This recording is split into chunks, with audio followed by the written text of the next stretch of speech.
documentary, and it's about a haunted attraction in New Zealand that is set in a former psychiatric hospital, and the film lets you get to know quite intimately some of the young people that work there as professional scarers, and the film kind of goes behind the mask, behind the makeup. Yeah.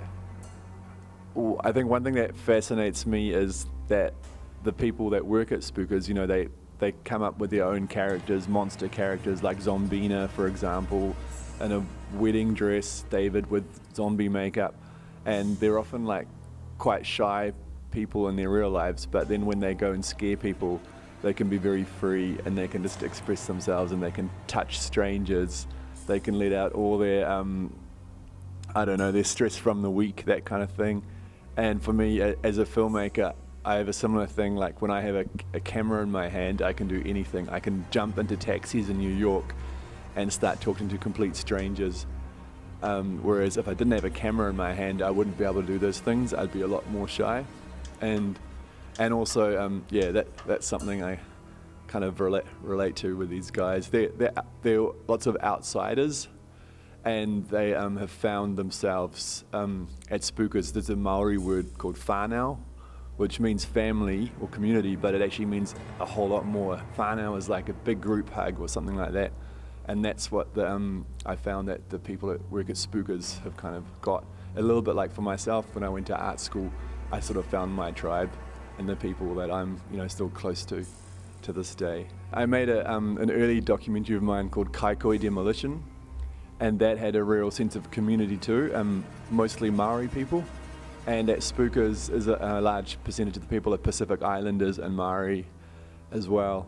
And yeah, just how extreme that sense of family is there, and how the lengths they go just to support each other through like tough times and things like that, or passing on their knowledge, how to do makeup, and you know, that went way beyond my expectations. So yeah, I was surprised. Okay, so in Spookers, one of my favorite parts about the film is that it explores all the main characters' dreams and nightmares, and I got them to sort of act out their dreams, and it was a way that they could take their performing like to another level and have that in the film. And how the idea came about for these dream sequences was, early on I had a workshop with the main cast, like I think there were 10 of us, and it was sort of a generating ideas workshop, because I wanted the Spookers to kind of participate in the film's concept and not just be subjects, but actually have like more creative input. So I took off this hat and I put it in the middle of the room, and I said things like, okay guys, write down some dialogue you'd really like to have in the film. And then they all wrote down these really classic lines, you know, and it was sort of anonymous. They didn't put their names on the paper, and they'd put them in the hat. Then I'd say, okay, if you want to have a musical number in the film, make up a song, you know. And then they all made up lyrics for a musical number, put it in my hat. Then I'd say, when was the last time you cried? And they'd write down when was the last time they cried and why. What's the thing that makes you the most happy in life? That I write it down. And what they were writing down was just so generous and open and moving. You know, like I had a lot of tears in my eyes when I read some of the things I had no idea about and what they were dealing with in their lives. And one of them had a parent who was at King's Seat at the psychiatric hospital, and lots of people wrote about their dreams and their nightmares. And when I had like 100 pages in my hat, and I turned this into a book, I just got it bound. I took it with me on holiday, and I just started reading this book. Amazing. And the dreams really spoke to me, and I was like, yeah, let's incorporate their dreams into the film. And they were really into that. I kind of like going from pulp, making a film about Jarvis Cocker and pulp in Sheffield, to Spookers in New Zealand. And it's quite funny because one of the very first screenings of Spookers was in Sheffield. So it was a nice little circle. But the thing actually that I found quite similar was that I was making a documentary with fellow artists, creative people, and involving them, you know, showing them a rough cut, involving them on the ideas front.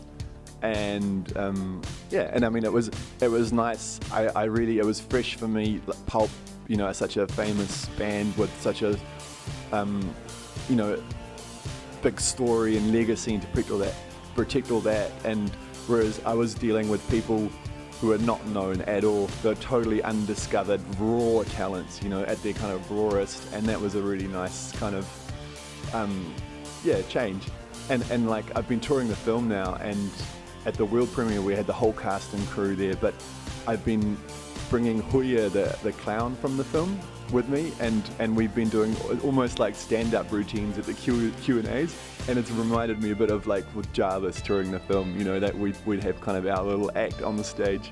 So there has been like similarities, and we almost had a pulp song and a Jarvis Cocker song in the film, but then it felt like, I wanted to keep it more New Zealand focused. So for myself, film festivals are really important, and I'd probably be lost without them, because my films aren't like commercial, and I don't know if I could ever make a real like commercial film. So what the film festivals do is, they generate, like, all my films have premiered in the New Zealand Film Festival first, and most of them have been world premieres there, and it just generates so much publicity. The festivals have their own publicity machine, and it gets the right kind of people coming along. I've had like distribution in other countries, but mainly it's been film festivals. And this is my 5th film at the Melbourne Film Festival, so I'm very close to this festival. And Woodenhead, my first feature film, the first overseas festival that got accepted into was MIF, so Melbourne. So Spookers played in the same cinema as Woodenhead did 12 years ago last night, so that was quite moving. I think every filmmaker, when they have a film in a film festival, they hope that there's a distributor in the audience that will see the film with an audience on a big screen, which is the ideal way to see it, rather than watching a Vimeo link or something, and that they will then want to distribute it. And I had like, for example, when Love Story was at the Melbourne Film Festival, I invited Sharmul Films, Natalie Miller and the team. I actually personally invited them to come to the screening, and they came. And for me, it's always amazing when someone actually comes to the screening, because most people like distributors are often too busy to do that, and they watch the films, on their laptops. But that film got, Sharmul Films saw it with an audience, and they saw how the audience reacted, and then the film was released half a year later in Australia. So that was like for me, a little, that was a great success. But it's, I've been talking to lots of the filmmakers here, and and they're all hoping their films get Australian distribution, and sort of, it feels like lots of them have, but there's a whole lot that don't, and that means that for the audiences, the only chance to see these films, lots of them, is at the festival. And I've got treasures, films I saw like at the New Zealand Film Festival that have really like influenced me so much as a filmmaker. And if it wasn't at the film festival, I would have never known these directors existed, because they're not the kind of films that get like general releases, and it's getting harder and harder and harder. Spookers? Yeah, like last night at Acme, really moving. Yeah, people were really moved, and they kind of they expect the film to be something what it isn't. Like the film's, it's quite a surprise for people, and all the different layers, and I mean, it's a very hard film to market, and the trailer doesn't really give you an idea what the heart of the film is about. So people are quite surprised, and they're definitely, they come in to watch a documentary about a horror place, but they're not actually expecting that it's a really funny film, and it's a film that makes a lot of people cry in different parts. So last night I was quite blown away by the response, and we had a really long Q&A after.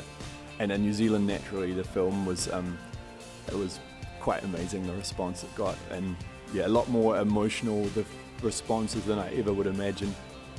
Probably because we spent so long editing it, I kind of lost perspective on it.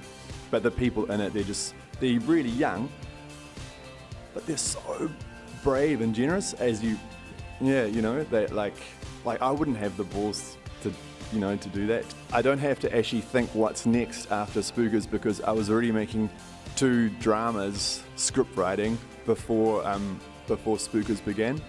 So I'm just going back now to, I'm going to Italy to do a writing residency for 5 weeks. So yeah, and then I've got another amazing project that I'm excited about that we're thicking the script as well. And if you've missed Spookers at the Melbourne Film Festival, the great news is the film, we've got distribution, and the film is going to be released at Acme in Melbourne in September. And naturally in New Zealand it's going to be in September as well, all around the country. Kia ora.